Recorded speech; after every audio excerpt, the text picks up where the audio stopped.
आज का हमारा जो पॉडकास्ट है इसमें हम लोग बात करने वाले हैं जो मेरे को एक्सपीरियंस हुआ है। पिछले 12 साल से मैं जिम इंडस्ट्री में हूँ, अपना जिम चला रहा हूँ, 12 साल हो चुके हैं मेरे को।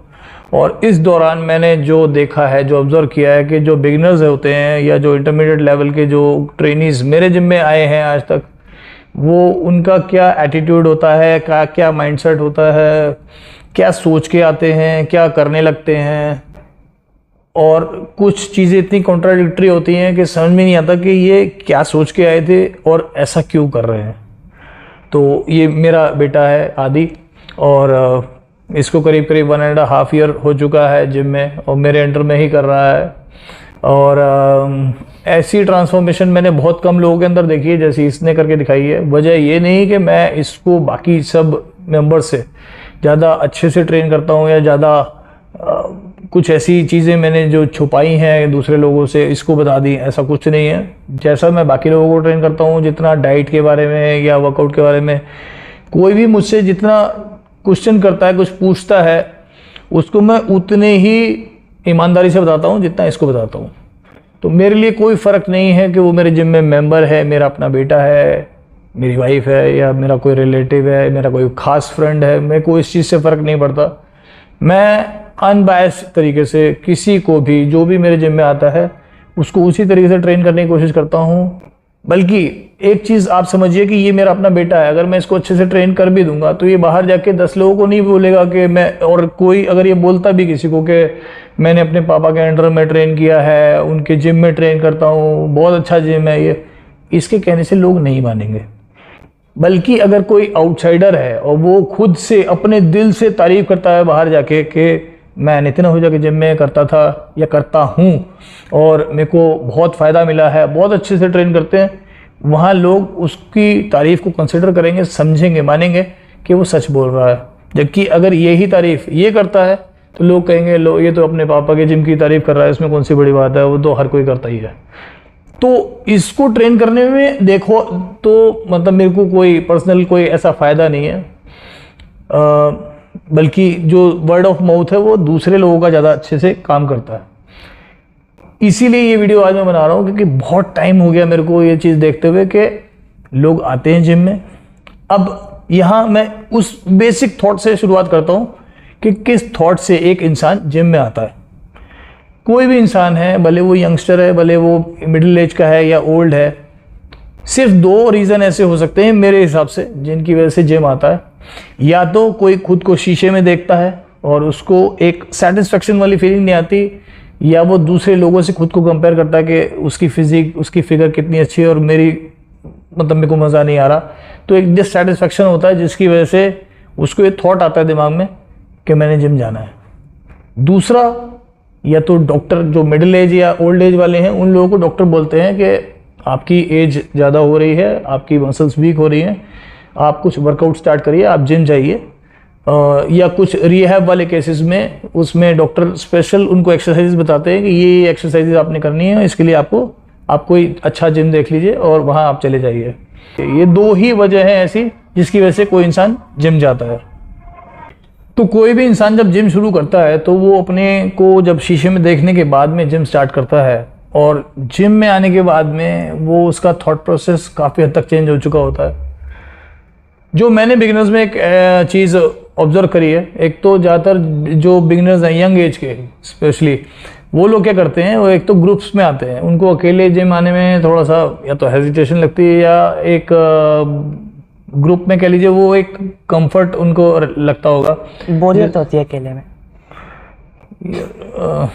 ठीक है, ये इसका थॉट प्रोसेस है।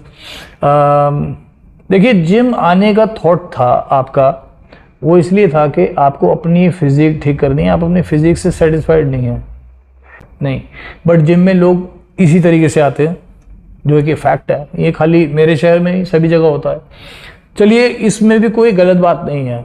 मेन चीज़ आती है जब वो लोग आपस में एक दूसरे के साथ होड़ करना स्टार्ट करते हैं।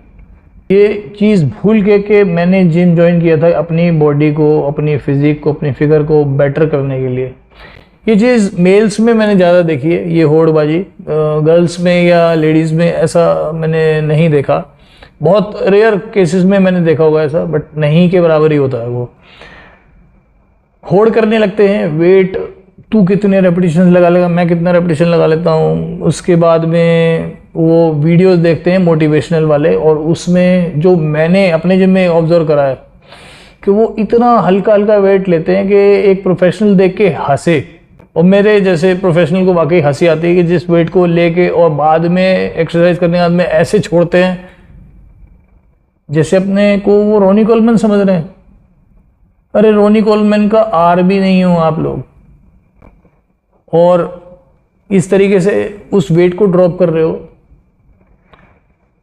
एक बिल्कुल मरियल सा इंसान होता है ना, वो भी अगर उसके घर में सिलेंडर आता है, सिलेंडर तो हर किसी के घर में यूज होता है, तो जब सिलेंडर कोई दे के जाता है तो वो जब घर के दरवाजे से लेके अंदर तक लेके जाता है, किचन में या कहीं जहाँ उसने सिलेंडर रखना हो, वहाँ तक लेके जाने में सिलेंडर कोई हल्की चीज़ नहीं होती। और मैं यहाँ बात कर रहा हूँ बिल्कुल ही एक ऐसे आदमी की जो बिल्कुल मरा हुआ टाइप का है, यानी कि बहुत वीक है।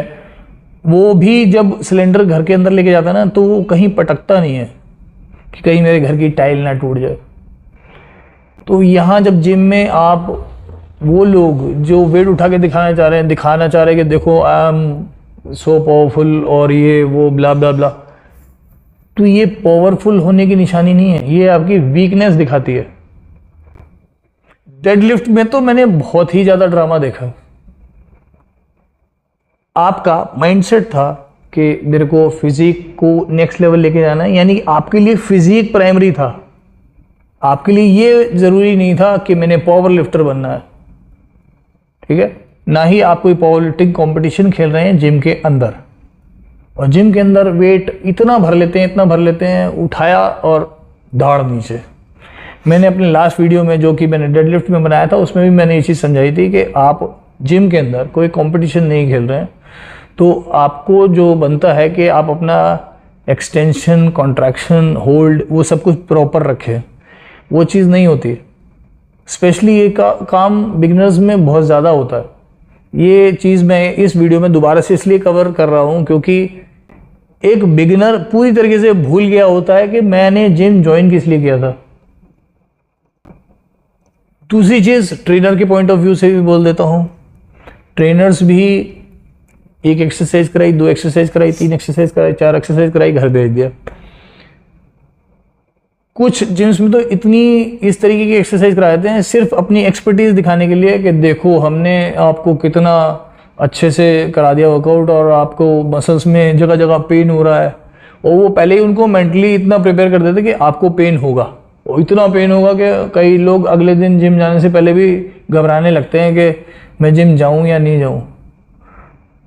तो ऐसा इस तरीके से स्टार्ट नहीं कराया जाता। जब बच्चा पहले दिन जब स्कूल जाता है तो उसको स्कूल में ऐसा बर्डन नहीं दिया जाता कि अगले दिन वो स्कूल जाने से ही डरने लग जाए कि भाई मैं कल स्कूल गया था और मेरी हालत ख़राब कर दी गई थी। तो उस बच्चे की, छोटे बच्चे की हालत सोचिए वो कैसे ही होगी, वो डरेगा स्कूल जाने से ही। तो आपने ऐसा इन्वायरमेंट क्रिएट करना है स्कूल में बच्चे के साथ कि वो जाने से डरे, या ऐसा इन्वायरमेंट क्रिएट करना है कि बच्चे को लगे कि मैंने अब स्कूल जाना है। पहले दिन शायद वो घबरा था, बट नेक्स्ट डे उसको कॉन्फिडेंस इतना बन गया कि अब वो खुद से बोल रहा है घर में कि नहीं मैं स्कूल जाऊंगा। यही चीज़ जिम में होनी चाहिए, यानी कि आपने उस जो न्यू कमर है, बिगिनर है, उसको इस तरीके से ट्रेन किया और समझाया कि हम एकदम से आपको इतना लोड नहीं दे सकते, आप अभी इतनी आपकी कैपेसिटी नहीं है। आपको इस तरीके से ट्रेन कराएंगे कि ट्रेनिंग कब हमने एक 0 लेवल से आपको ऊपर लेके चले गए आपको पता ही नहीं चलेगा। इंटेंस होना बाद का काम है, स्टार्टिंग में काम है आपको सही रेपिटेशंस सिखाना कि कैसे किए जाते हैं, कोई एक्सरसाइज कैसे की जाती है, ये ज़्यादा ज़रूरी है। यही चीज़ मैंने अपने बेटे को भी समझाई कि अभी वेट का सिलेक्शन, सेट कितने करने हैं, ये सारी चीज़ें नहीं हैं। जिम्स में जो मैं बेसिक अब उस पॉइंट को टच करने जा रहा हूँ जो मैं जिस थॉट के साथ ये वीडियो बना रहा हूँ कि बिगिनर्स के साथ में जो सबसे बड़ी प्रॉब्लम है कि करो करो करो, या वो बस करने में बिलीव करते हैं, सीखने में बिलीव नहीं करते। सीखना ही सबसे बड़ी चीज़ है जो आप जिम में जाके कर सकते हैं। करने से मतलब क्या है कि मेंबर्स आए, उन्होंने ट्रेनर से पूछा सर कौन सी एक्सरसाइज करनी है, ये वाली एक्सरसाइज करनी है जी, कितने सेट करने हैं, इतने सेट करने हैं, मैं कितना वेट उठा लूँ। सारी चीज़ें आप मैथमेटिकली फीड कर रहे हो, एक प्रोग्राम बनाए जा रहे हो अपने दिमाग के अंदर कि अब ये वाली एक्सरसाइज, इसके इतने सेट, इतने रेपिटेशन। ऐसे में क्या सीखोगे आप एक समय पे या तो मैथमेटिकल ब्रेन को एक्टिव कर सकते हो या फिर अपने क्रिएटिव ब्रेन को एक्टिव कर सकते हो। क्रिएटिव ब्रेन जब एक्टिव होगा तब आपको फील समझ में आएगा कि आपका एक एक रेपिटेशन कहाँ काम कर रहा है, किस तरीके से काम कर रहा है। जब आप रेपिटेशन काउंटिंग करते हैं उस टाइम आपका मैथमेटिकल ब्रेन एक्टिव हो गया, उसकी वजह से आप सिर्फ 1 2 3 4 5 6 कर रहे हो, उसके अलावा कुछ नहीं हो रहा है। और कितने सेट हो गए, ये ही सारी इंफॉर्मेशन फीड होती चली जा रही है। मेन जो इंफॉर्मेशन अभी फीड होनी चाहिए थी वो कहीं है ही नहीं। अब मैं यहाँ पे आपको एक चीज़ बोलता हूँ, इस चीज़ को सोचिएगा बहुत ध्यान से।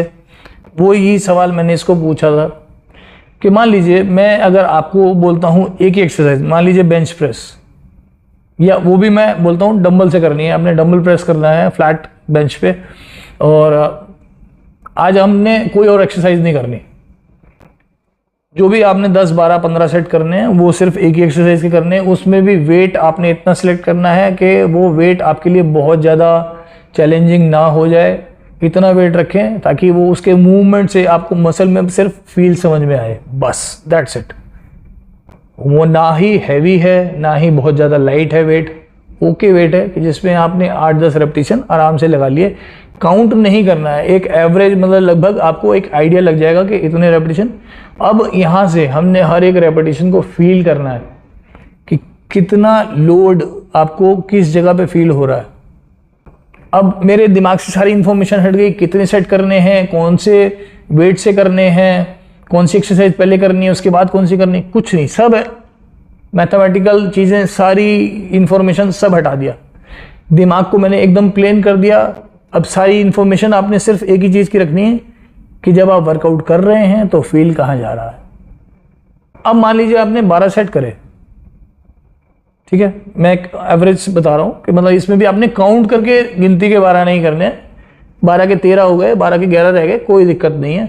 मतलब जितने भी सेट करे आपने एक ही एक्सरसाइज की, आपको लगा आज मैंने अच्छे से एग्जॉस्ट कर लिया है, अपनी मसल को अच्छे से फील दिया है, और आपको फील अभी भी लग रहा है एक्सरसाइज खत्म होने के बाद भी कि हाँ मैंने आज चेस्ट किया था।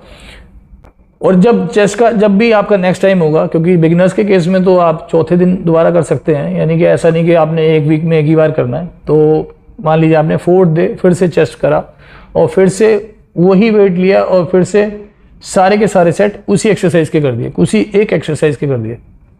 अब उस एक्सरसाइज को जब आप बार बार करते चले जाएंगे और सिर्फ इस थॉट से कि मेरे को इसका फील देखना है कि फील कहाँ आ रहा है, तो आपको नहीं लगता कि 3 या 4 बार जब 3-4 सेशंस हो जाएंगे चेस्ट के, उसी में आपको वो एक्सरसाइज का बारीकी समझ में आ जाएगी। जबकि मैं जिम में क्या देखता हूँ, 6-6 महीने साल भर हो गए, 2-2 साल हो गए, अभी भी एक्सरसाइज गलत कर रहे हैं। तो सेंस क्या बना भाई आपका जिम आने का? आपने पैसे भी खर्च करे, अपना टाइम भी लगाया, और आपका जो एक थॉट था कि मैंने अपनी फिजिक को नेक्स्ट लेवल लेके जाना है, वो सारे के सारे जो थॉट थे वो सब बेकार हो गए, सिर्फ इस वजह से कि आप जिम में आए थे उससे पहले आपका थॉट था कुछ और जिम में आने के बाद में आपका थॉट हो गया कुछ और। म्यूजिक के एग्जाम्पल से मैं आपको समझाता हूँ कि सबसे पहले सारेगामा सिखाई जाती है अगर कोई सिंगिंग करना चाहता है तो जब तक सारेगामा ठीक नहीं होती ना, वो नेक्स्ट उस पर कह लीजिए नेक्स्ट लेसन पे नहीं आते।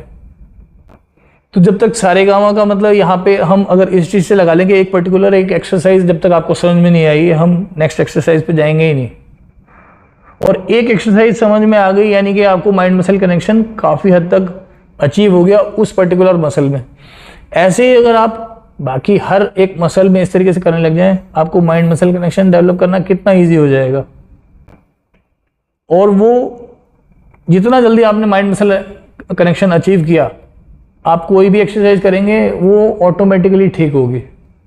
ये मैं अपने एक्सपीरियंस से बता रहा हूँ कि जिस टाइम मेरे को माइंड मसल कनेक्शन अचीव हुआ था, उसके बाद मेरे को ऐसा लगा कि अभी तक तो मैं जिम में टाइम पास कर रहा था, अब सही ट्रैक पे आया हूँ और उसके बाद से मेरे को कभी किसी भी एक्सरसाइज को किसी को पूछने की जरूरत नहीं पड़ी कि ये एक्सरसाइज मैं ठीक कर रहा हूँ गलत कर रहा हूँ।